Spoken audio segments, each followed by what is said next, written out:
Hello, this is the lecture number 8 for the chapter Linear Equation 2 Variables for the class 10th, and we were discussing the exercise 3.5 and we are doing the question number 4.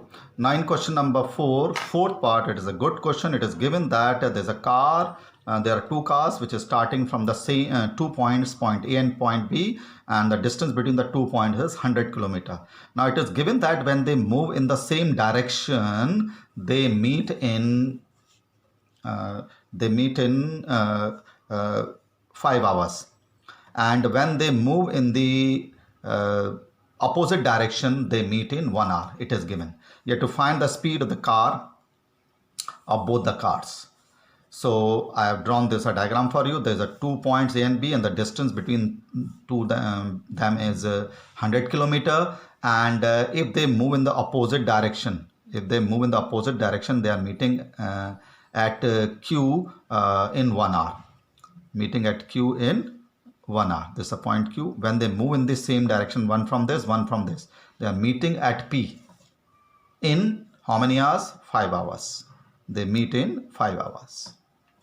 Now you have to find the speed of both the cars. So let the speed of the first car from A be x kilometer per hour, and the speed of the car from B y kilometer per hour. So let us take the same direction. Now distance traveled by the car from A. Distance, speed, what is the formula for the distance? Distance equal to speed into time. The speed is x and time is 5 hours. So distance traveled by car A is 5x. Now distance moved by the car from B, from this to this point. The distance equal to speed in time. The speed of car at B is y kilometer per hour, and time taken by the car B to move to this point is 5 hours. So distance traveled by the car from B will be 5y. Now if you see it carefully, the car starting from A will travel to P and B travel to P. Then the distance traveled by the from car A then from car B is more, and by 100 kilometer. The car A travel 100 kilometer more distance than B. So I have written like this. So car A travel 5x distance, car from B travel 5y distance.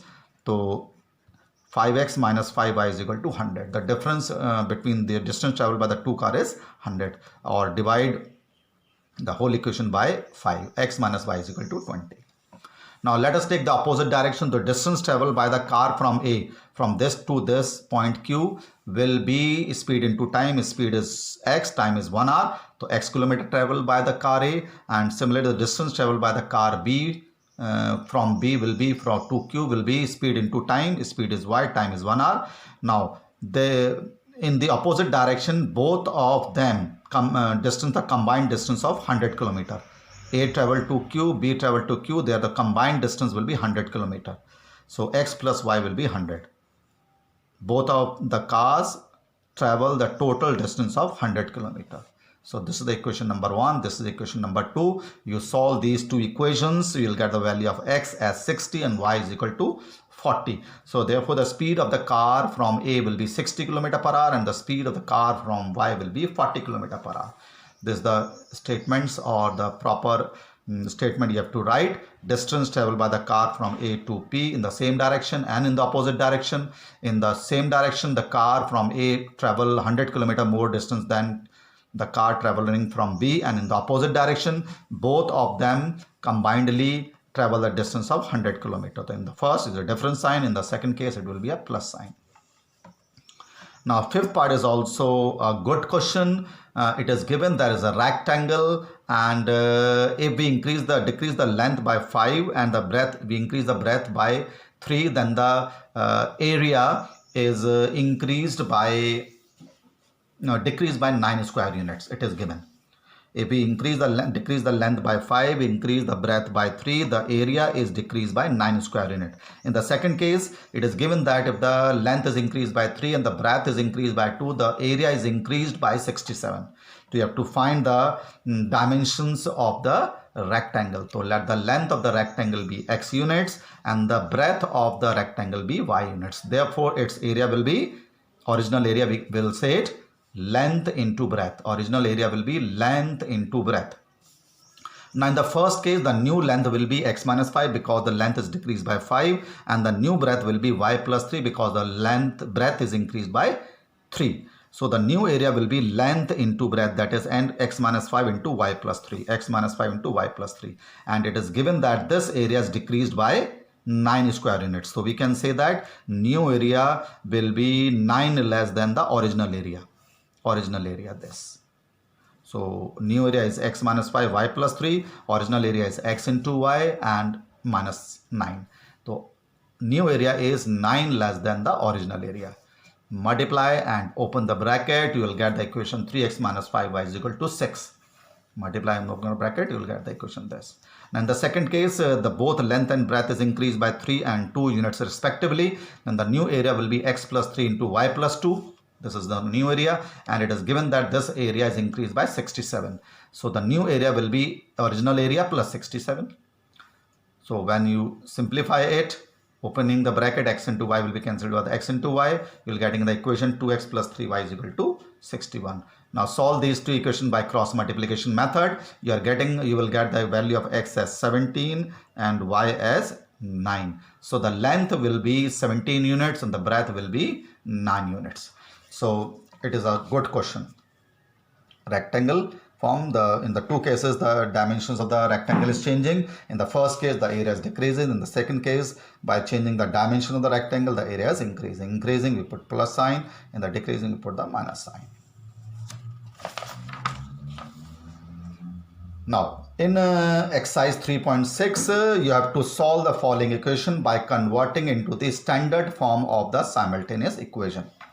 Now you see the question number 1, the value of x and y you have to find, and the variables are in the denominator x, y, x, y.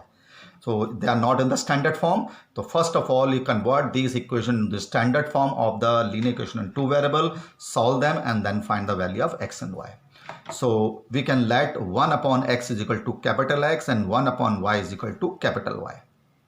Say it carefully. 1 upon x is equal to capital X and 1 upon y is equal to capital Y. So this equation will comes out to be capital X upon 2, capital Y upon 3. And similarly here, capital X upon 3 and capital Y upon 2 is equal to 13 upon 6. These two equations will come. Capital X, capital Y, capital X, capital Y. Because the variables are the denominator, so we have let 1 upon x is equal to capital X, 1 upon y is equal to capital Y. You can take A and B here. You can take A and B. Now by putting the value of 1 upon x, 1 upon y, we are getting still the fractions. So you know how to remove the fraction by taking the LCM. So remove this 2 and 3 by taking the LCM. 3x plus 2y will be equal to 12. And similarly the LCM of this will be equal to 6. So 2x plus 3y is equal to 13. You are getting the values, two equation in terms of capital X and capital Y.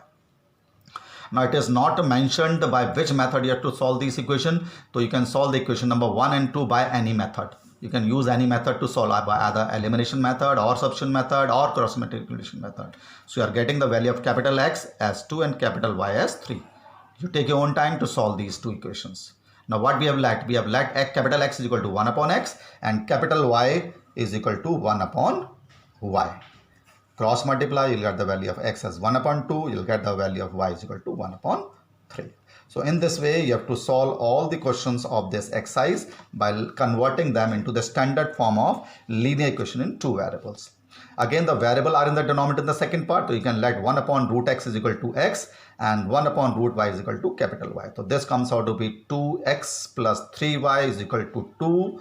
4x minus 9y is equal to minus 1. So you are getting these two equations in terms of capital X and capital Y. You solve these two equations by any method. Use your own time to solve these two. You will get the value of capital X as 1 upon 2 and the value of capital Y will be equal to 1 upon 3. 1 upon 2, 1 upon 3. Now you have let x, capital X as 1 upon root x and capital Y you have let 1 upon root y. Squaring both the side, you will get the value of x as 4. Squaring both the side, you will get the value of y as 9. So you can do it easily.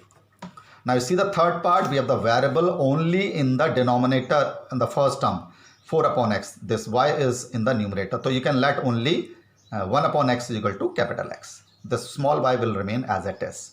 So the equation will become 4 capital X minus plus 3y is equal to 14 and 3 capital X minus 4y is equal to 23. Now solve these two equations, first and second, by any method. You are getting the value of capital X as 5 and small y will be -2. You'll solve these two, any method you can use. You will get the value of capital X is equal to 5 and value of small y is equal to -2. Now you have let capital X is equal to 1/2, cross multiplying, you'll get the value of small x, and the y already you find it out, that is equal to -2. Now, if you are doing this exercise before doing the previous exercises or seeing the previous lectures, so then they will become easy. Otherwise, they will be very difficult. Whenever you are seeing any lecture, or video, you must see the previous lectures also. Then you will able to do it. See the first lecture, do the question that is discussed in that lecture, and then go to the next lecture and do the exercise explained in that lecture. Then you are able to do this question easily. Now in question number 3 we have done. In fourth, again we have the variable in the denominator set. Now in the denominator we have 1/x-1, in the 1/y-2, 1/x-1, 1/y-2. It is seeing easily that we can let 1/x-1 is equal to capital X, 1/y-2 is equal to capital Y.